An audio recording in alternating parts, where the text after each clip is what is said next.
Lecture de la lettre de Saint Jacques. Mes frères, si quelqu'un prétend avoir la foi sans la mettre en œuvre, à quoi cela sert-il? Sa foi peut-elle le sauver? Supposons qu'un frère ou une sœur n'ait pas de quoi s'habiller, ni de quoi manger tous les jours. Si l'un de vous leur dit « Allez en paix, mettez-vous au chaud et mangez à votre faim », sans leur donner le nécessaire pour vivre, à quoi cela sert-il? Ainsi donc, la foi, si elle n'est pas mise en œuvre, est bel et bien morte.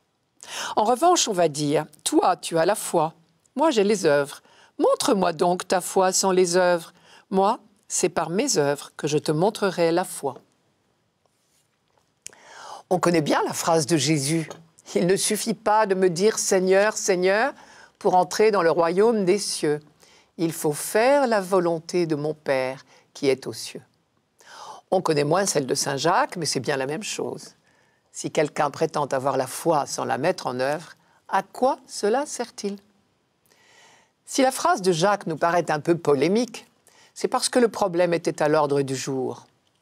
Si quelqu'un prétend avoir la foi alors qu'il n'agit pas, la formule « si quelqu'un » invite à penser qu'il y a effectivement des gens qui prétendent avoir la foi alors qu'ils ne bougent pas le petit doigt pour leurs frères. Mais au fait, tous les prédicateurs de tous les temps ont eu à le rappeler. La loi et les prophètes en Israël s'y sont employés. Où l'on voit d'ailleurs une fois de plus que Jacques était très marqué par l'Ancien Testament. Le service des autres était un thème privilégié des prophètes. Par exemple, je vous cite Isaïe, « Le jeûne que je préfère, n'est-ce pas ceci? Dénouer les liens provenant de la méchanceté, détacher les courroies du joug, renvoyer libres ceux qui ployaient, bref, que vous mettiez en pièces tous les jours. N'est-ce pas partager ton pain avec l'affamé? Et encore, les pauvres sans abri, tu les hébergeras. Si tu vois quelqu'un nu, tu le couvriras. Devant celui qui est ta propre chair, tu ne te déroberas pas. » Isaïe chapitre 58. C'est cela que Jacques appelle « mettre sa foi en pratique ». Alors que pour nous, un pratiquant, c'est plutôt quelqu'un qui va à la messe. Il semble bien que ce soit la leçon à retenir de ce texte. Il y a pratique et pratique, justement. Et les auteurs du Nouveau Testament emploient ce mot dans des sens différents. Il y a la pratique du culte et la pratique du précepte de la charité. Et tous sont d'accord pour dire que l'un ne remplace pas l'autre. Quand Jésus cite par 2 fois la fameuse phrase du prophète Osée, c'est la miséricorde que je veux et non les sacrifices, la connaissance de Dieu et non les holocaustes, Osée 6,6, il veut justement rappeler que toutes les belles pratiques du culte, les sacrifices, ne dispensent pas des gestes de charité. C'est ce que Jacques dit ici à l'aide de sa petite parabole. Supposons qu'un frère ou une sœur n'ait pas de quoi s'habiller ni de quoi manger tous les jours. Si l'un de vous leur dit « Allez en paix, mettez-vous au chaud, mangez à votre faim », sans leur donner le nécessaire pour vivre, à quoi cela sert-il?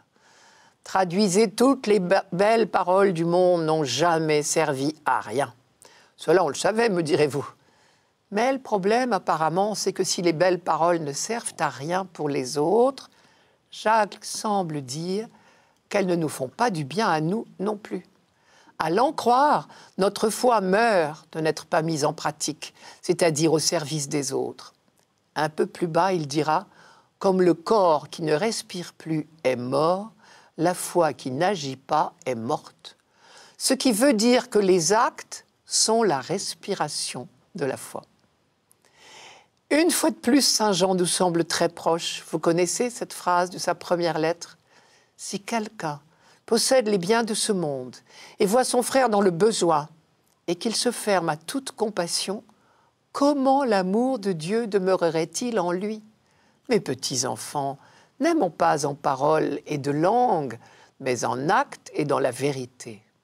Qui n'aime pas n'a pas découvert Dieu, puisque Dieu est amour. » Et saint Paul n'est pas en reste. Quand j'aurai la foi la plus totale, celle qui transporte les montagnes, s'il me manque l'amour, je ne suis rien. Paul et Jacques sont donc bien d'accord. Oui, mais alors, que deviennent toutes les affirmations de Paul sur la gratuité du salut? Il insiste beaucoup pour dire que Dieu nous sauve gratuitement, sans mérite de notre part. Ce ne sont pas ce que l'on appelle nos œuvres qui nous sauvent. En réalité, il n'y a pas opposition sur le fond entre Paul et Jacques. Seulement, ce sont deux prédicateurs qui s'adressent à deux auditoires différents. Et donc, ils n'insistent pas sur les mêmes choses. Les chrétiens de Paul n'en finissent pas de discuter pour savoir s'il faut ou non respecter toutes les pratiques juives, à commencer par la circoncision, en plus du baptême chrétien. À ceux-là, Paul affirme « Dieu nous sauve gratuitement ». C'est ce qu'il appelle « par la foi ». Il nous suffit de croire en lui et d'accueillir ce salut offert.